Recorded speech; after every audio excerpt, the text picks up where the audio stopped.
जय हिंद दोस्तों, मैं कुणाल आपका स्वागत करता हूं। यह हमारे आधुनिक इतिहास के सीरीज का तीसरा वीडियो है और आज का टॉपिक है आरंभिक राजनीतिक परिदृश्य भाग 2।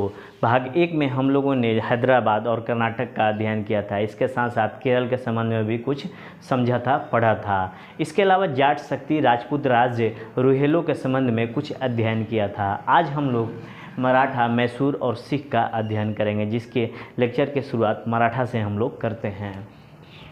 मराठा शक्ति, इनका उदय मुगल काल से ही होने लगा था। ये जो मराठा थे बीजापुर के शासक के अंतर्गत सेवारत थे, यानी कि बीजापुर के शासक के अंतर्गत ये काम किया करते थे। जी, बीजापुर के शासक जब कमज़ोर हुए तो ये जो मराठा शक्ति थी एकत्रित होकर एक नए राज्य की स्थापना की सपना देखने लगे। शिवाजी के नेतृत्व में यह सपना सफल हुआ और शिवाजी के नेतृत्व में यह समुदाय सर्वाधिक शक्तिशाली लड़ाके समुदाय के रूप में उभार इनका हुआ। तो आइए थोड़ा सा शिवाजी का इंट्रो लेते हैं, उसके बाद फिर देखेंगे इनके संबंध में, इनके वंश के संबंध में। छत्रपति शिवाजी का जन्म 1627 में हुआ था और मृत्यु 1680 में हो जाती है। शिवाजी ने सन 1674 में अपने राज्य की स्थापना की, यानी कि मराठा शक्ति की स्थापना की। शिवाजी ने युद्ध की छप्परमार पद्धति यानी गुरिल्ला पद्धति को अपनाया। ये जो पद्धति थी दक्कन की पहाड़ियों में होती थी, यानी कि कहाँ से कब कोई उदय लिया और हमला किया, फिर कहाँ छुप गया, ये किसी को मालूम नहीं चलता था। ये गुरिल्ला पद्धति थी। शिवाजी ने युद्ध की छपामार पद्धति गुरिल्ला पद्धति को अपनाया। सन 1674 में शिवाजी छत्रपति की उपाधि धारण की, याद रखिएगा। और छत्रपति का मतलब होता है ब्रह्मांड के स्वामी। इसके अलावा शिवाजी की युद्ध घोषणा में मुख्यतः 3 बातें शामिल थी। स्वराज यानी कि अपना राज हो, विदेशी सत्ता से मुक्त हो। स्वधर्म यानी कि हिंदू धर्म अपना हो। और गोरक्षा, 3 शब्दों का इन्होंने प्रयोग किया था। औरंगजेब के साथ शिवाजी का काफ़ी संघर्ष रहा, आगे चल कर भी हम लोग पढ़ेंगे, किंतु मुगल उन्हें पराजित नहीं कर सके और सन 1680 में शिवाजी की मृत्यु हो जाती है।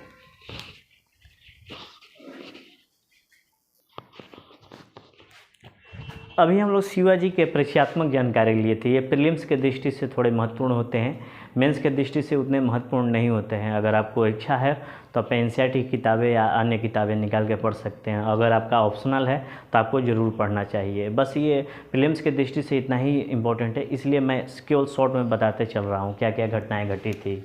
एक देखेंगे कि यहाँ पर मराठा का उद्भव होता है मराठा क्षेत्र में, महाराष्ट्र क्षेत्र में, जो कि दक्कन का क्षेत्र हो जाता है, और इधर आता है अपना बीजापुर का। और इसके बाद ये अपना दिल्ली के आसपास से औरंगजेब का अपना शासन रहता है, मुगल प्रशासन रहता है। मराठा और बीजापुर में हमेशा प्रतिद्वंदिता देखने को मिलेगी। हम लोग देखेंगे कि शिवाजी का अभी पढ़ा था कि जन्म 1627 में, मृत्यु 1680 में हो गई थी। जन्म सिवनेर में हुआ था, जो कि महाराष्ट्र में है, जो सिवनेर देवी के नाम पर है। पिता शाहजी भोंसले थे। भोंसले याद रखिएगा, क्योंकि मराठा में 4 आएंगे, इसमें सबसे पहले इम्पोर्टेंट होते हैं भोंसले। माता का नाम इनका जीजाबाई था। शिवाजी का संरक्षण दादाजी कोंडदेव थे, जो राजनीतिक गुरु थे, और आध्यात्मिक गुरु रामदास थे। पत्नी साईबाई, 1640 में इनसे विवाह हुआ था और इनकी 7 पत्नियां थी। प्रारंभिक सैन्य अभियान बीजापुर के आदिल शाह के विरुद्ध 1643 में किया था और सिंहगढ़ का किला जीता था। इसके अलावा 1654 में पुरंदर का किला जीता शिवाजी ने।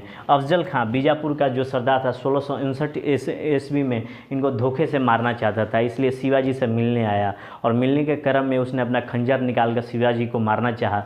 तो ये पहले ही भाप गए थे कि ये हमें नुकसान पहुंचाएगा, इसलिए उन्होंने पूरे शरीर में अपना स्टील का कपड़ा लगा रखा था, स्टील का परत चढ़ा रखा था, इसलिए उनको कुछ नहीं हुआ।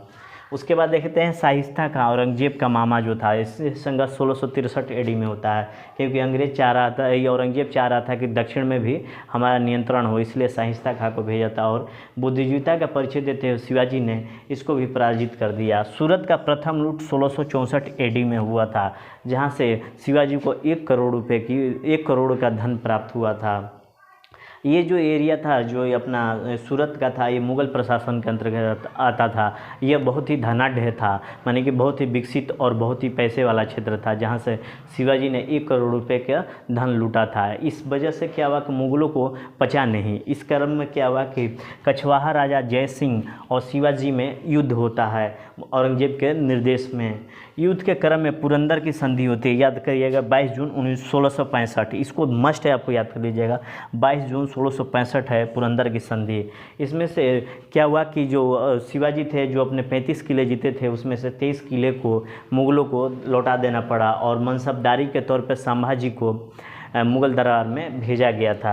इसके बाद देखते हैं कि 1666 की एक घटना होती है, औरंगजेब द्वारा शिवाजी को बंदी बना लिया गया और औरंगजेब द्वारा बंदी बना लिया गया। इनको शिवाजी को जयपुर महल में बुलाया गया था और इनको राजा जैसा व्यवहार नहीं किया, आम लोगों की तरह इनको खड़ा किया गया था। उसके बाद इनको बंदी बना लिया गया, किंतु अपने चालाकी अपनी बुद्धिजीविता का परिचय देते हुए शिवाजी अपने जन्मदिन के अवसर पर मिठाई के टोकरी में छुप कर भाग निकलते हैं और अपने हमशक्ल को जेल में रख कर फिर भाग जाते हैं।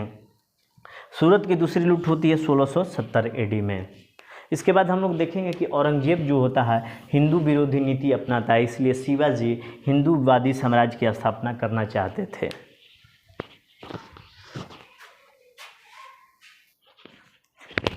शिवाजी के संबंध में कुछ और जानकारियाँ प्राप्त करते हैं। शिवाजी का राज्याभिषेक 6 जून 1674 एडी को हुआ था। इससे पहले तो राज्य था, लेकिन इन्होंने विधिवत रूप से 6 जून 1674 एडी में अपना राज्याभिषेक कराया। गंगा भट्ट जो कि बनारस के प्रकांड विद्वान थे, उद्धभट्ट विद्वान थे, इनकी दूसरी पत्नी के नाम था सोयराबाई। ये कर्नाटक अभियान इनका 1678 एडी में होता है और इनका अंतिम विजय यही होता है, जो कि जिंजी का किला जीतने के साथ इनका अंतिम विजय समाप्त हो जाता है। इनकी मृत्यु 3 अप्रैल 1680 को हो जाती है। एक घटना होता है इन्हीं के दौरान कि संभाजी इनके जो पुत्र होते हैं विद्रोह करके भाग जाते हैं और इनकी पत्नी ये होती है पुतली बाई, जो इनके साथ इनकी मृत्यु के साथ इनके चिता पर जल गई, यानी कि सती हो गई। शिवाजी के प्रशासन को देखें तो हिंदू सिद्धांतों पर शिवाजी का प्रशासन आधारित था। ये अष्टप्रधान परिषद था, माने कि इसको याद कर लीजिएगा, बड़ा ही इंपॉर्टेंट है, ये पेपर में पूछा जाता है। ये अष्टप्रधान मंत्री परिषद किसके शासनकाल में था? तो शिवाजी का, यानी कि 8 मंत्रियों का समूह था, जिसमें सबसे प्रमुख पेशवा था, सबसे प्रमुख मंत्री हुआ करता था। आगे चल के यही मराठा के उत्तराधिकार होते हैं। अमात्य, अर्थ मंत्री, सुमंत, विदेश मंत्री, चिटनीस, पत्रचार विभाग, सेनापति, न्यायाधीश। हालांकि न्यायाधीश के रूप में शिवाजी सबसे बड़े होते थे, किंतु न्यायाधीश का पद इन्होंने रखा था। पंडिल राव, मुख्य सलाहकार धार्मिक मामलों में, और वाक्यान्वीस यानी गुप्तचर या सूचना विभाग। ये 8 थे, आप लोग ध्यान रखेंगे। यानी कि अष्टप्रधान मंत्री परिषद जो भी था शिवाजी के शासन में ही था।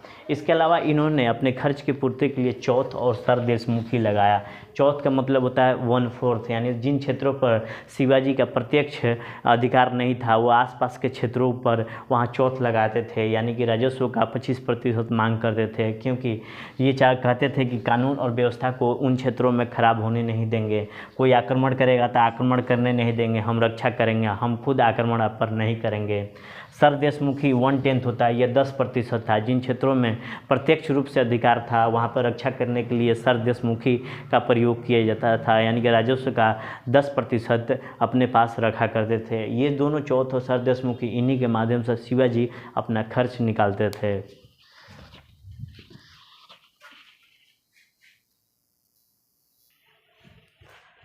शिवाजी के उत्तराधिकारी की बात करें तो शिवाजी के 2 पुत्र थे, राजा राम और संभाजी। संभाजी बड़े पुत्र थे, किंतु शिवाजी की मृत्यु 1680 में हुई तो राजा राम ने अपने आप को 1680 में शासक घोषित कर लिया था।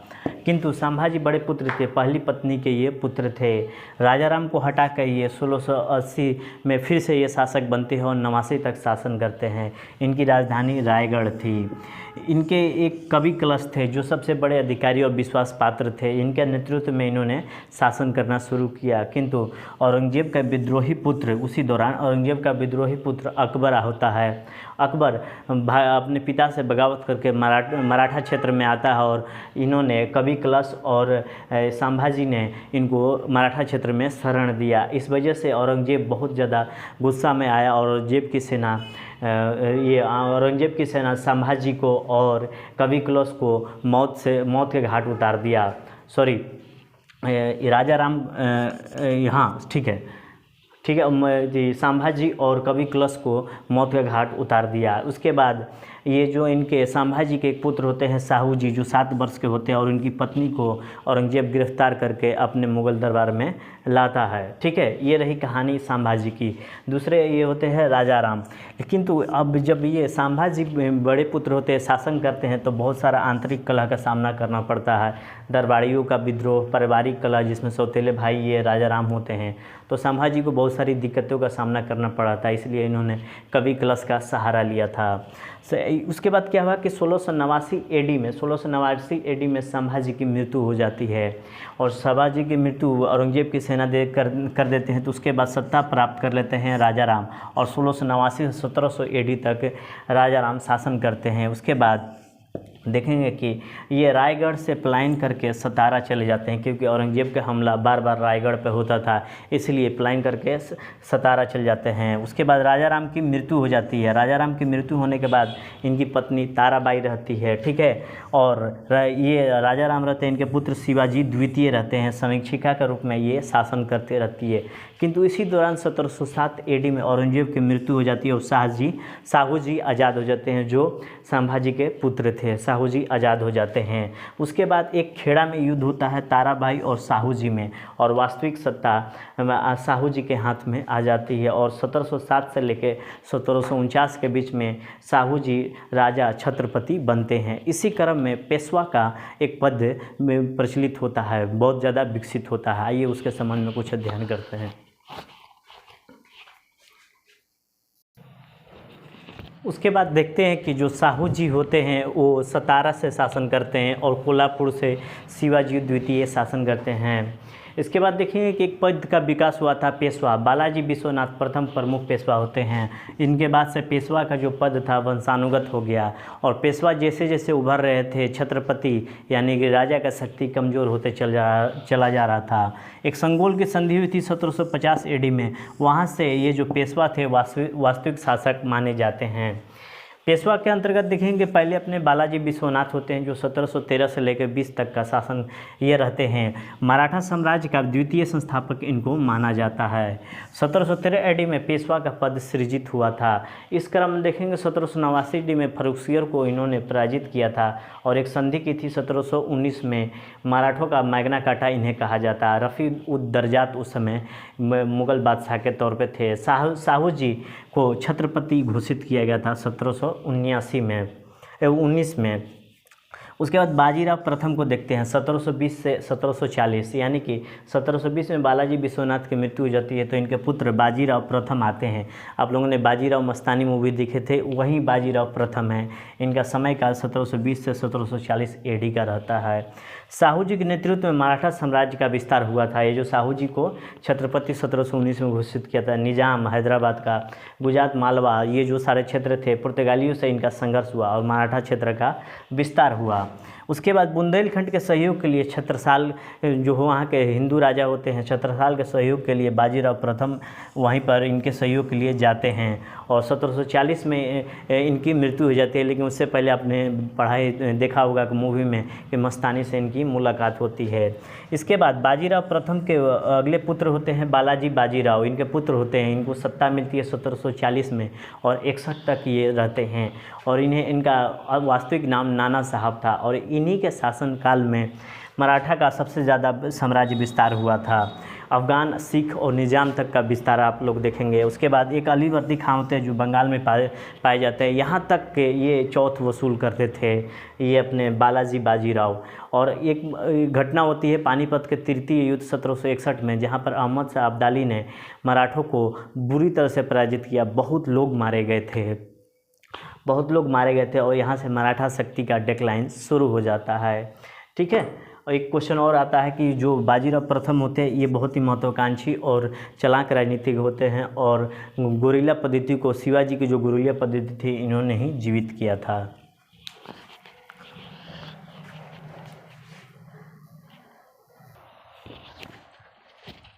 पानीपत के तृतीय युद्ध के बाद से मराठा शक्ति बहुत ज़्यादा डिक्लाइन होने लगी, बहुत ज़्यादा कमज़ोर हो गई, क्योंकि इस दौरान पानीपत के तृतीय युद्ध के दौरान मराठों की बहुत ज़्यादा गंभीरता से हार हुई थी।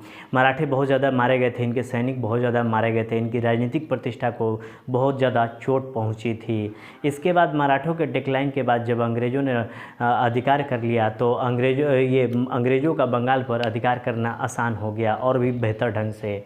हम लोग देखेंगे कि बालाजी का पुत्र जो होता है माधवराव होते हैं, बालाजी बाजीराव हुए थे, उनके पुत्र होते हैं माधवराव, जिनका शासनकाल 1761 से 72 के बीच में रहता है। ये पुनः मराठा शक्ति के उत्थान को प्रयास किए। इस क्रम में निज़ाम और हैदर अली को चौथ के लिए मजबूर किया था, किंतु आगे चल के जो भी शासक हुए, जो भी पेशवा हुए, कमज़ोर ही साबित हुए।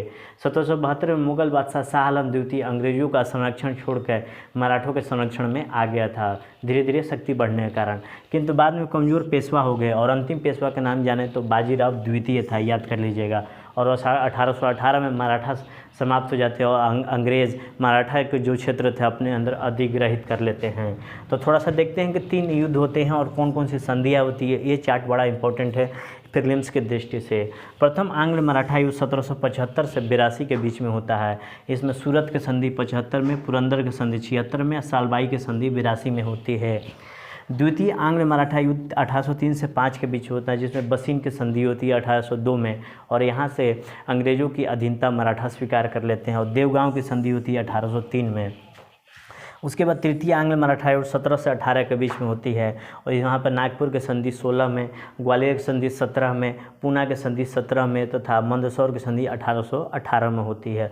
और 1818 में अंग्रेज़ों ने मराठा को अपने अंदर अधिग्रहित कर लिया था, किंतु मराठा शक्ति भारत के विभिन्न क्षेत्रों में फैल गई थी टूटकर, जिसमें अनेक वंश थे, अनेक वंश नहीं 4 वंश थे, जिसमें पहला वंश था भोसले वंश, जिनका क्षेत्र नागपुर हुआ करता था, गायकवाड़ बड़ौदा में हुआ करता था, होलकर इंदौर में, और सिंधिया उज्जैन या ग्वालियर क्षेत्र में पाए जाते हैं। ये रही अपनी मराठा शक्ति। कल हम लोग इसी क्रम में आगे पढ़ते हुए देखेंगे सिख शक्ति और अपना मैसूर शक्ति। ठीक है, तो आज भर के लिए इतना ही। आपके सहयोग के लिए धन्यवाद। जय हिंद।